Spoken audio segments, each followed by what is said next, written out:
8 to be great. The 8 traits successful people have in common. Number 3, focus.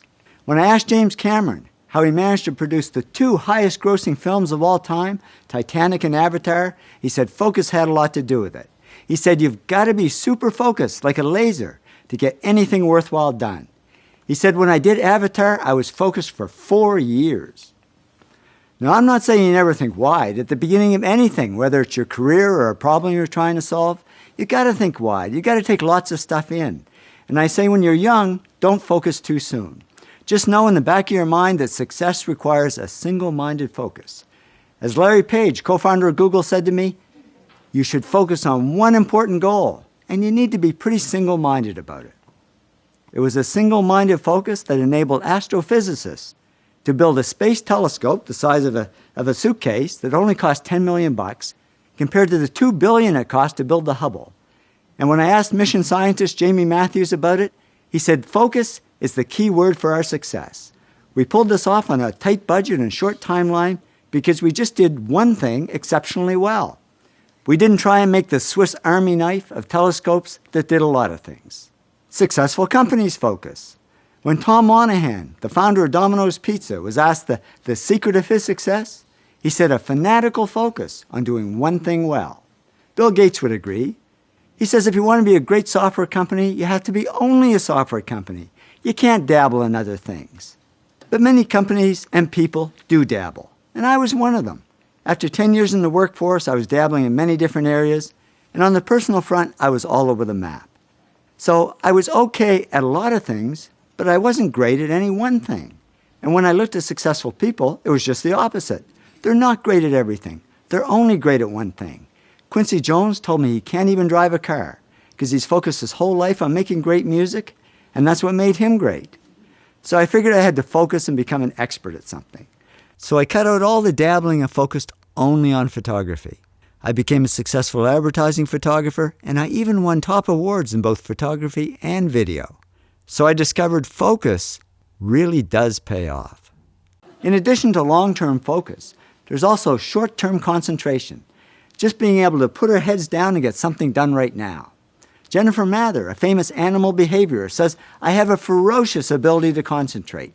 I can say I'm going to do this and close the rest of the world off.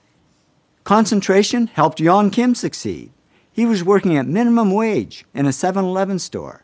Then he developed Uri Systems, sold it to Lucent, personally made $500 million cash, and became president of Lucent Technologies. And he said concentration had a lot to do with it. He said, I can work day and night and maintain the concentration without getting burned out. So concentration is a valuable skill to develop. And it's not easy to develop when there's so many distractions out there. And scientists are developing new ones all the time, although it's not easy because they keep getting distracted. Now with emails, mobile phones, and all the stuff on the web, it's a wonder we can concentrate for 5 seconds before something warbles, beeps, vibrates, or plays somebody's favorite tune. But the trick is to eliminate the distractions when we need to concentrate. Best-selling author Stephen King says if you want to be a writer, there should be no phone in your writing room, no TV, no video games. Draw the curtains, eliminate every possible distraction. And by doing that, he became one of the world's most popular writers. And remember, Warren Buffett became one of the world's richest men by living in a constant state of no distractions. It's called Nebraska. He says, when I worked back in New York, there were more stimuli hitting me all the time. It's much easier to think here. And I wonder if that isn't one of the big reasons why so many successful people I interview actually grew up in small towns, not big cities. Fewer distractions, more ability to focus and concentrate. But now all that's going to change, because with the internet, we can be in the middle of nowhere and still be distracted. And concentration doesn't always mean being in a quiet room or alone. Many people actually use noise to eliminate distractions. Stephen King does. Remember, he's the guy who said, eliminate every possible distraction. But he also says, I work to loud music. For me, the music is just another way of shutting the door. John Seely Brown also uses noise to eliminate distractions. He's chief scientist at Xerox. And he said to me, I did my doctoral thesis in a bar because I loved the noise. I could concentrate even with the noise all around me. Geez, I thought all those people in bars were partying. Now it turns out they could be PhDs. And learning how to concentrate is all about practice, practice, practice. Lindsay Sharp heads up 4 museums in London, and he said to me, it's very hard to concentrate, so you have to practice a lot. He said, I learned how to study in the middle of an airport. So now if I'm concentrating and there's a siren outside, I don't even hear it.